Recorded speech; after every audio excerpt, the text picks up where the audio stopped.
देखिए, नीतीश कुमार के लिए जो है ना वो पेड़ है और जिस पेड़ को उन्होंने सींचा है, उसको एक तरह से रोपा भी उन्होंने ही है। अब उससे अलग होना उनके लिए कोई विकल्प है नहीं। बीच-बीच में जो गुस्से वगैरह की बात आती है, कुछ तो जानबूझ के फैलाई जाती है और कुछ उनका ऐसा मिजाज हो गया है कि किसी बात पर वो भड़क जाते हैं।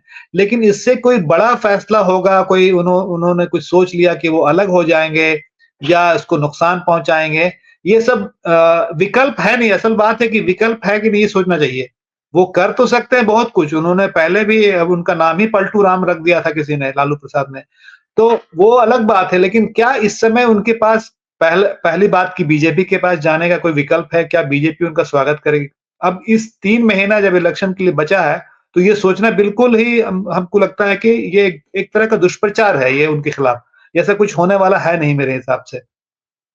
ये ज़रूर माना जा रहा है कि ये जो नीतीश कुमार चाहते थे या उनकी इच्छा थी या वो उनके पार्टी के वर्कर्स बोलते थे कि उनको जो है एक बड़ा पद दिया जाए, जो संयोजक का पद हो सकता था, कन्वीनर का पद हो सकता था या उनको प्रधानमंत्री का चेहरा बनाया जाता। ये सब बात अपनी जगह पे सही हो सकती है, लेकिन इसका ये मतलब बिल्कुल नहीं है कि वो किसी और जगह जाने के स्थिति में है। अब उनके लिए स्थिति बची नहीं कि वो कहीं जा सकते हों।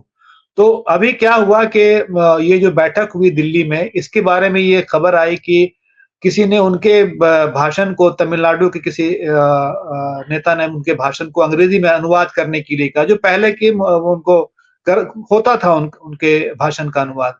इस पर वो भड़क गए।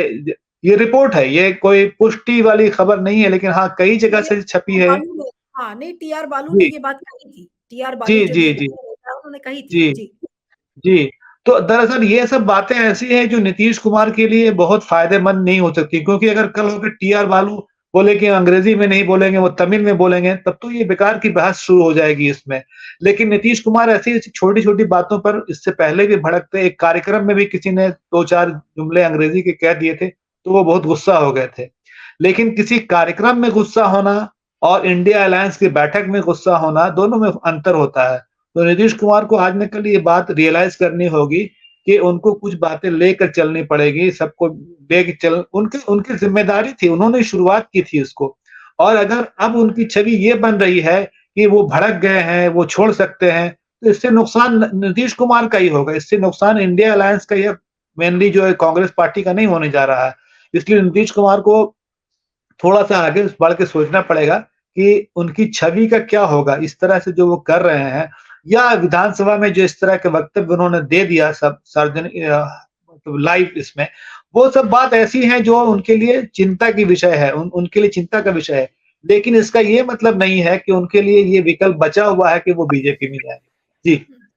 नहीं, लेकिन शमी जो बात है कि वो इंडिया नीतीश कुमार का अगर आज ये हश्र हुआ है कि वो कभी भी किसी को कोई बात ऐसी कह देते हैं, तो आखिर उनके साथ दिक्कत क्या है? क्या वो बहुत फ्रस्ट्रेटेड हैं इस समय? या ये कहा जाए कि उनके मन माफ़िक चीज़ें नहीं हो रही हैं, चाहे वो महागठबंधन की सरकार बिहार में हो या फिर नेशनल लेवल पर हो, दोनों जगह हैं। तो क्या वो एक फ्रस्ट्रेशन है जिसकी वजह से वो समय-समय पर भड़क जाते हैं? या फिर कोई और रीज़न है? उनके हेल्थ को लेकर भी लोग कहते हैं कि नहीं उनकी हेल्थ अब बहुत ज़्यादा साथ उनका नहीं दे रही है। तो कारण क्या है? फ्रस्ट्रेशन है या हेल्थ है? मेरे हिसाब से फ्रस्ट्रेशन ज़्यादा है, हेल्थ कम है, क्योंकि हेल्थ की बात होती तो और जगहों पर भी वो ऐसी बात करते। वो कुछ-कुछ ही जगहों पे भड़कते हैं। जो तुनक मिजाजी होती है ना एक उम्र के आने के बाद, हुँ। बच्चे बूढ़ों को चिढ़ाते भी हैं, तो वो चिढ़ने वाली उम्र में जा रहे हैं। लेकिन बीमार होने की कोई खबर हम लोगों के पास नहीं है, क्योंकि सर्दी बुखार होना तो कोई ख़ास बात नहीं है। उससे अभी कुछ दिन पहले उनको बुखार लगा था, तो किसी एक कार्यक्रम में वो शामिल नहीं हो पाए थे। लेकिन ये ज़रूर है कि उनका मिजाज पहले के जैसा वो नहीं है, बर्दाश्त करने वाला नहीं है, वो किसी की बात पे भड़क जाएँगे। जैसे वो उन्होंने विधानसभा में ही अपने पूर्व मुख्यमंत्री जीतन राम मांझी के बारे में बहुत कड़े शब्दों का प्रयोग कर दिया था उन्होंने, और जब बाद में मिले, तो उनसे हाल-चाल भी पूछा। अभी परसों की खबर है कि जब वो एयरपोर्ट पे मिले, सॉरी हवाई जहाज़ में मिले, तो उन्होंने पूछा भी कैसे हैं? तो वो मेरे हिसाब से एक उम्र का असर है और फ्रस्ट्रेशन तो है ही है ना।